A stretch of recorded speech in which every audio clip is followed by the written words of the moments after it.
Hello everyone, I am CA Prateek and in this video we are going to quickly revise the second chapter in our income tax syllabus, that is the chapter of residential status. Okay, so in residential status, firstly let us see scope of total income. Okay, so basically income is divided into 7 categories and then there is also remission of income. What are the 7 categories? Number 1, income received in India. Number 2, income deemed to be received in India. Number 3, income accruing or arising in India. And number 4, income deemed to accrue or arise in India. Now all these 4 types of income are called Indian incomes. And Indian income are taxable for everyone. Let it be resident, let it be non-resident. So for ROR, RNOR as well as NR, everyone has to pay the tax on Indian income. Sir, what is income received in India? Income received in India means income that has come into the account in India or it has been received physically in India. Then deemed to be received in India. Sir, what is income deemed to be received in India? Okay. Contribution to the recognized provident fund that is greater than 12% of salary, number 1. Number 2, interest in the recognized provident fund that is greater than 9.5% per annum. Number 3, employer contribution in the pension scheme under section 80 CCD. Number 4, employer contribution and interest thereon which is transferred from unrecognized provident fund to the recognized provident fund. So all these 4 categories are covered in income deemed to be received in India. Okay. So income deemed to be received in India. What is the third category? Income accruing or arising in India. I told you what is the meaning of accrue, what is the meaning of due and what is the meaning of receipt. Accrue means slowly when you do an activity that income is said to be accruing. Then finally when you get the right to receive the income it becomes due, and when you actually receive the income it is called receipt of income.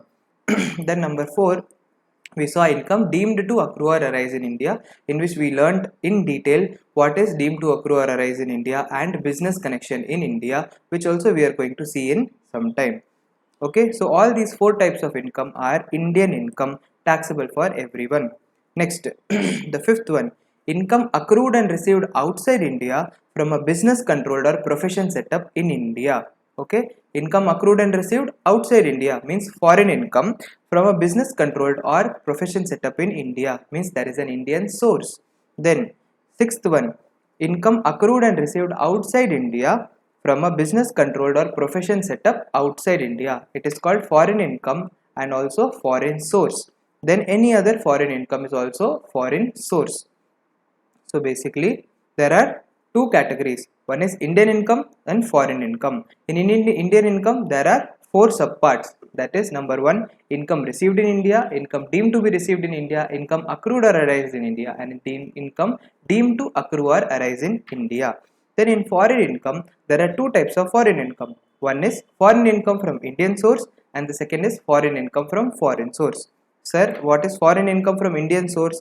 It is accrued and received outside India from a business controlled or profession setup outside India. What is foreign income from foreign source? It means accrued and received outside India from a business controlled or profession setup outside India or any other foreign income. Now for ordinarily resident, entire global income is taxable. Entire global income is taxable. For a resident, not ordinarily resident, Indian income plus the income which is accrued and received outside India when from a business controlled or profession setup in India is taxable. For RNOR, what is taxable? Indian income is taxable plus income that is accrued and received outside India from a business controlled or profession setup in India is taxable. And for a non-resident, only Indian income is taxable. Only Indian income is taxable. Now next, remittance of income. Sir, what is remittance of income? Remittance of income means sending the income to someone else. So, if an income is already earned and it is sent to someone else, it is not income of that other person.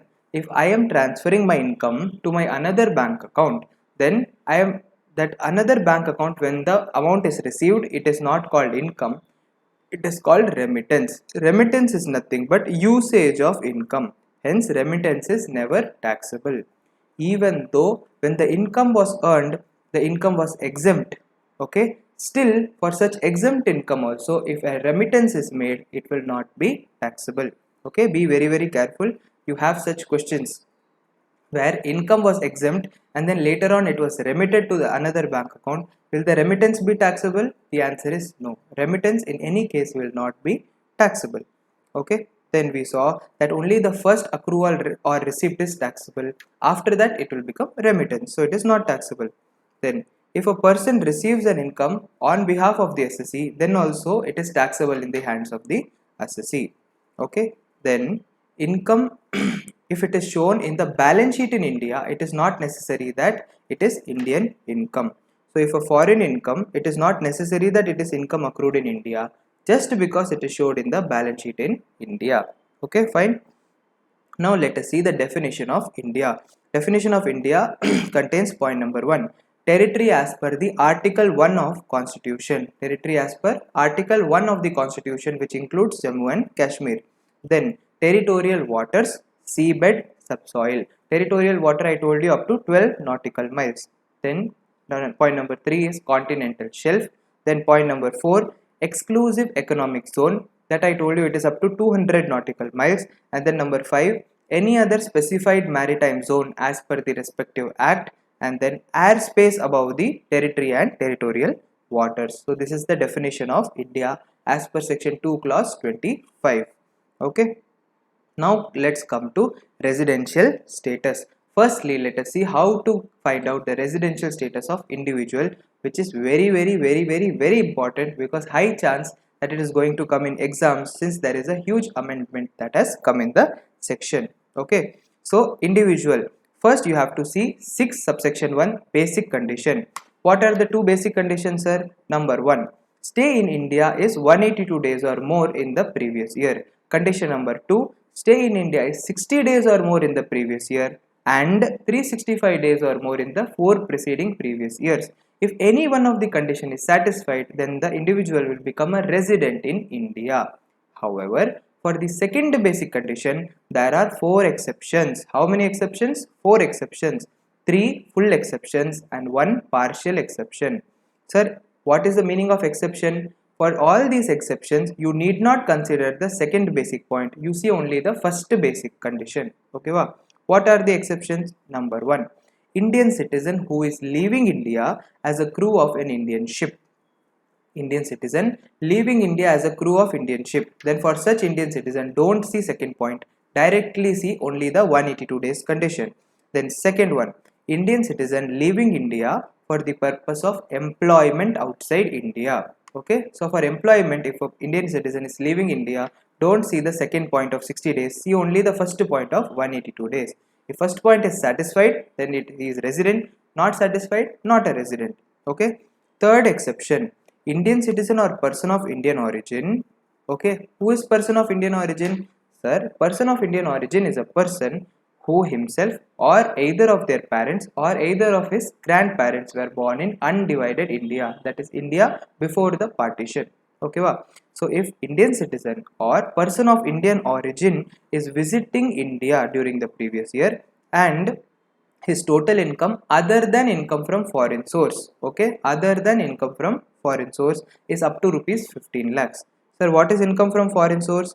Income from foreign source means, I already explained you, income that accrue or receive outside India except income derived from a business control or profession setup in India. Means it is the same meaning but written in different words. So you have to learn this particular meaning. Fine. So if an Indian citizen or person of Indian origin is visiting India during the previous year and his total income other than income from foreign source is up to rupees 15 lakhs, then such person is also exception from basic condition number 2. See only the 182 days condition. Then partial exception. Partial exception means what? Means the entire condition is not exempt. However, instead of 60 days, you have to consider 120 days. For whom you have to consider? Okay, for Indian citizen or person of Indian origin visiting India during the previous year and his total income other than income from foreign source is more than 15 lakhs, then instead of 60 days you have to see 120 days. Okay, you got my point? Then we saw deemed resident.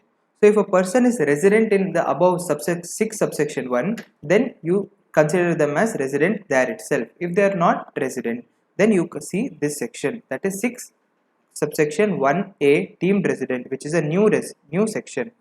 Notwithstanding anything contained in section 6 subsection 1, an Indian citizen having a total income other than income from foreign source more than 15 lakhs in the previous year is not liable to tax in any other country or territory by the reason of their domicile or residence or any other criteria of similar nature. So, what is deemed resident, sir? Deemed resident means number 1, the person should be an Indian citizen. Okay. Number 2, their total income other than income from foreign source should be more than 15 lakh rupees. Number 3, they should not be paying tax or they should not be liable to tax in any other country. If all these 3 conditions are satisfied, then that Indian individual will be considered as a deemed resident, even though they might not stay in India even for a single day, but still they will be considered as deemed resident. Okay. Then let us see additional condition. Now from all the above points you would find out whether a person is a resident or a non-resident.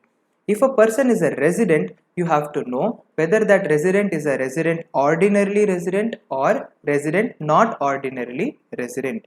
So section 6 subsection 6 gives additional conditions to be a RNOR, that is resident but not ordinarily resident. So if any one of the conditions are satisfied, then the person is said to be RNOR. If all the conditions are not satisfied, then the person will be ROR. Okay, wow. What is the first condition? Number 1, the individual should be a non-resident in at least 9 out of the 10 preceding previous years. Number 2, the stay of the individual in India should be 729 days or less in the 7 preceding previous years. Number 3, Indian citizen or person of Indian origin visiting India during the previous year and the total income other than income from foreign source is more than 15 lakhs, whose stay in India is between 120 to 182 days. I told you that for such people the government gave a disadvantage. However, they also gave an advantage by telling them that you will always be RNOR. Okay, so those type of people are covered here. And fourth one is deemed resident under section 6 subsection 1a. Okay, so deemed resident is always RNOR. Deemed resident is always RNOR. You get my point? Now let us see the other parts. Okay, residential status has to be determined every year. Sir, so every year a person can be resident or non-resident? Answer is yes. It may change year after year. Then stay in India includes the stay in territorial waters. So territorial water is a part of India, hence stay in India includes the stay in territorial waters. Sir, is continuous stay in India compulsory? The answer is no. Continuous stay in India is not required. For example, if a person is staying in India for 2 months, then there is a gap of 3 months where they go to a foreign country, then they again come to India and stay for 4 months. So first 2 months stay pannanga, then they are staying for 4 months. So what should be considered? The answer is 2 months plus 4 months equal to 6 months. You need not see the continuous stay, you should have to see the entire stay which is there in India during the previous year. Next point, sir, date of arrival and date of departure both should be calculated as stay in India. So if a person is leaving on Monday and coming back on Saturday, then the stay in India is, and for the stay in India you should consider Monday also and Saturday also. You get my point? Okay. Then individual can be resident in more than one country also, and I also told you if an individual is resident or paying tax in both countries for same income, then DTAA, that is double taxation avoidance agreement, comes to the rescue and he has to pay tax only in one country, which you will be learning in final. Next, concept of resident and citizen are different. Resident and citizen are not related to each other. A resident can be a non-citizen as well, a non-resident can be a citizen as well. In the Income Tax Act, there is no connection. However, recently when deemed resident was introduced, Now there is a little connection between resident and citizen, because Indian citizens are in certain cases deemed as resident. Fine. So that we studied. Then we learnt a special point. What special point? If an Indian citizen is a crew of a foreign bound Indian ship, Indian citizen is a crew of a foreign bound Indian ship, then for the purpose of eligible voyage, you have to consider the rules. Okay, wow. What is eligible voyage? Eligible voyage means a voyage originating from a port of India and destination is outside India, and then originating from port outside India and destination in India. So this is called eligible voyage. So if there is a eligible voyage, then you have to exclude a certain period from the stay in India. What you have to exclude? The date of joining in CDC, that is continuous discharge certificate, till the date of signing off in CDC, that is continuous discharge certificate. So from the date of joining in CDC till the date of signing off in CDC, that entire period should be excluded from the stay in India. It means that period is not counted in India. You get my point? Now here you have to be very careful. Generally, date of departure and date of arrival are counted in India, but however, only in this particular case, date of joining and date of signing off both are counted outside India. Okay, so here you have to be very careful. So this was about residential status of individual. Now let us see residential status of HUF, firm, LLP, AOP, BOI, local authority, and AJP, that is artificial juridical person. Very simple. Sir, where is the control and management of affairs? If it is wholly outside India, then that person is non-resident. If it is even partly in India or wholly in India, then that person will be resident. Okay, wholly outside India, non-resident. Control or management even partly in India, resident. However, for HUF, there is concept of ROR and RNOR. How to find ROR or RNOR? Sir, first confirm whether the HUF is resident or not. Don't make that silly mistake. First confirm whether the HUF is resident or not. If the HUF is a resident, then you see whether Karta is ROR. If Karta is ROR, then HUF is ROR. If Karta is not ROR, then HUF is RNOR. Okay, HUF is RNOR. You get my point? Now let us see residential status of company. Company, non-resident na yaar. Who is non-resident? Other than resident. Non-resident means other than resident. Now who is resident? Resident means number one, Indian company. Okay, I'm sorry. Resident means number one, Indian company. So Indian company is always a resident. Okay, and any other company if their poem is in India. Sir, what is poem? Poem means place of effective management. It is the place where the key management and commercial decisions of an entity are in substance made. Okay, we are not reading poem in detail because poem concept comes in your final syllabus. Fine. Then let us see deemed to accrue or arise in India. Very large section. Okay, in detail we have discussed deemed to or accrue or arise in India. Okay, so first deemed to or accrue or arise in India, there is the concept of business connection in India, which we will see in the end. Okay, then income through or from any property in India. I gave you example of land situated in India. It is deemed to accrue or arise in India. Then second, income through or from any asset or source situated in India, then also it is deemed to accrue or arise in India. Number 3, income arrived from the transfer of a capital asset situated in India, it is also deemed to accrue or arise in India. Sir, deemed to accrue or arise in India means that income will become an Indian income and it will be taxable for everybody irrespective of their residential status. Okay, then Section 9 subsection 1 clause 2, salary earned in India is deemed to accrue or arise in India. Then I also told you that if the employer is providing rest period or vacation period in India just before the stay in India or just after the stay in India, then such rest or vacation is also included in the salary earned in India. I also told you a point that for the salary earned in India, if the person is receiving any pension later on, then that pension is also covered in salary earned in India and it will be deemed to accrue or arise in India. Then point number 3, salary given by the Indian government to the Indian citizen for rendering service outside India. That is also deemed to accrue or arise in India. However, you should link it with the exemptions in salary chapter, that is section 10 clause 7, that is exempt perquisites and allowances given by the Indian government to a Indian citizen is exempt from taxation. Okay. Then we saw dividend by Indian company outside India. So if a dividend is given by Indian company, even if it is outside India, it is deemed to accrue or arise in India. However, if dividend is given by foreign company outside India, it is not deemed to accrue or arise in India. Okay. Then earlier you had the provisions of section 1034 exemption and 115 BBDA. But now, since dividend distribution tax is removed, all these provisions are not in force. Okay. You need not focus on these provisions. Now they have become history. Then we'll see the last point. Money paid without consideration by a resident to a non-resident, okay, or a foreign company, and the sum is more than 50,000 rupees, then that sum will be deemed to accrue or arise in India.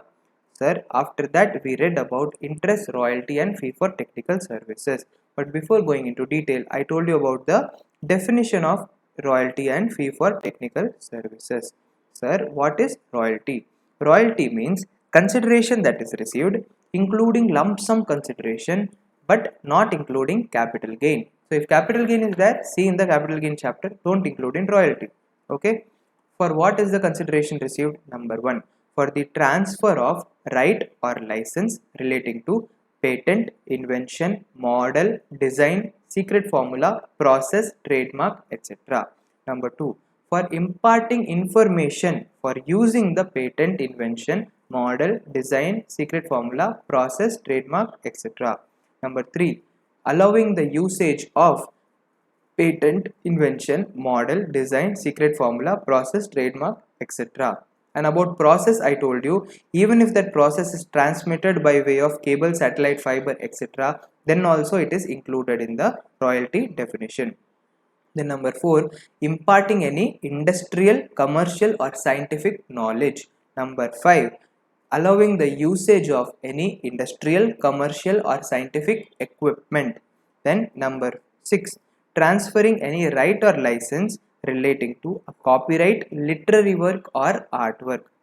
Then we saw lastly, services relating to all the above is also included in definition of royalty. Okay, so be thorough. Then we saw fee for technical services. Sir, what is fee for technical services? It is the fee received for managerial, technical and consultancy services, including the fees for providing technical personnel, but not including the salary that is paid, and also does not include consideration received for construction, assembly and mining, etc. Okay, so that is fee for technical services. Now let us come to the deemed to accrue or arise in India concept. In that we saw that for interest, royalty and fee for technical services, there is no requirement of territorial nexus. Sir, what is territorial nexus? It means that wherever the income is received, it does not matter whether it is received in India or in a foreign country or wherever it may be, it does not matter. Sir, then what matters? That we are going to see now. Okay. So if interest, royalty, fee for technical services is paid by the government to a non-resident, then in the hands of non-resident, it is deemed to accrue or arise in India and hence it will be taxable in India. Next case, when a resident pays interest, royalty, fee for technical service to a non-resident, then it is always deemed to accrue or arise in India. However, if such money borrowed or fee for technical service or royalty is used outside India, then it is not deemed to accrue or arise in India. Okay, so it is an exception for deemed to accrue or arise in India. I will repeat once again. If a resident pays to a non-resident interest, fee for technical service and royalty, then it is always deemed to accrue or arise in India, except if the money borrowed, royalty and fee for technical service is used outside India. So if it is used outside India, not deemed to accrue or arise in India. But if it is not used outside India, means used in India or for any other purpose, then it is deemed to accrue or arise in India. Then we saw if fee for technical service and royalty or interest, if it is paid by a non-resident to a non-resident, then usually it is not deemed to accrue or arise in India. But however, in case of money borrowed, fee for technical service and royalty, if they are used for a business or profession in India, then it is called deemed to accrue or arise in India. And in case of fee for technical service and royalty, if it is used for making any source of income in India, then it is deemed to accrue or arise in India. However, I told you to be careful with one point. What is the point? The point is, here money borrowed is not included. So that means if money is borrowed and interest is paid on that money, okay, and that borrowed money is used for the purpose of earning any other income, that is other than business or profession in India, then also it is not deemed to accrue or arise in India. I gave you an example that if a non-resident borrows from another non-resident to invest in Indian company shares, okay, then interest on such loan given to non-resident will not be deemed to accrue or arise in India. We saw the examples of Mr. X, okay, and everything, and we understood the concept in depth. Fine. I hope you are able to recollect the points. Then we'll come to business connection in India. Business connection in India is deemed to accrue or arise in India. Sir, before teaching you business connection, I told you the difference between business in India versus business with India. Business in India is always taxed in India. However, business with India is not taxed in India. So many non-residents try to show as if they are doing business with India, okay, and try to escape. So to avoid such thing, the government has introduced business connection in India concept. Okay, so in business connection in India, there can be two types: business connection in India through dependent agent, and number one, through significant economic presence. First, let us see dependent agent. Dependent agent means who? It means a person who is agent of non-resident and who is dependent on the non-resident. How will we find out whether he is dependent or not? Through five cases. Number one, he has the authority to conclude the contracts for the non-resident. Number two, he concludes contracts for the non-resident. Number three, he has the principal role in concluding the contracts, okay, and those contracts can be either in the name of the non-resident, or they can be for the transfer of ownership of the non-resident's property, or it can be for granting the right to use a property which the non-resident has to some other person, or it can be providing any services by the non-resident. So if in such contracts agent has a principal role, then such agent is called dependent agent, and such contract is called business connection in India. Okay, then also if a person without authority is maintaining stock, then also such person is called dependent agent. And lastly, if an agent secures an order for a non-resident or their common control, then also that person is called dependent agent, and the transaction is called business connection in India. However, for dependent agent, there is an exception. Very easy. What is exception to dependent agent? Answer is independent agent. Sir, who is an independent agent? Independent agent is a person who does agency business as their ordinary course of business. That person does not work mainly for the non-resident, and hence he is not dependent. So if a non-resident is transacting through a dependent agent, it is business connection in India. However, if a non-resident is transacting through a independent agent, it is not business connection in India. Okay, then we saw significant economic presence. I told you that the limits are not notified. First example, I told that goods or services including download of data software where the payment exceeds the limit. I told you example of Google G Drive. Okay, then second point, it is soliciting business or interaction through digital means, okay, with the users above limit. I gave you the example of Facebook. Okay, then I told you five cases where it is not business connection in India. Okay, it is not business connection in India. What are the five cases? Number one, the operations that are not happening in India. So in the total operations, in the total number of operations, only the operations which are happening in India which will be business connection in India. The operations which are not happening in India will be will not be business connection in India. Okay. Then second one, if a person is purchasing for the purpose of exporting, then it is also exception to BCI. Okay. Then third one, collection of news or views in India, okay, for the purpose of transmission outside India. I gave you example of British Broadcasting Corporation. They are collecting news from India and transmitting outside India. This is also exception to business connection in India. Number 4, shooting of films in India. So shooting of films in India is excluded from business connection in India. However, there is a condition.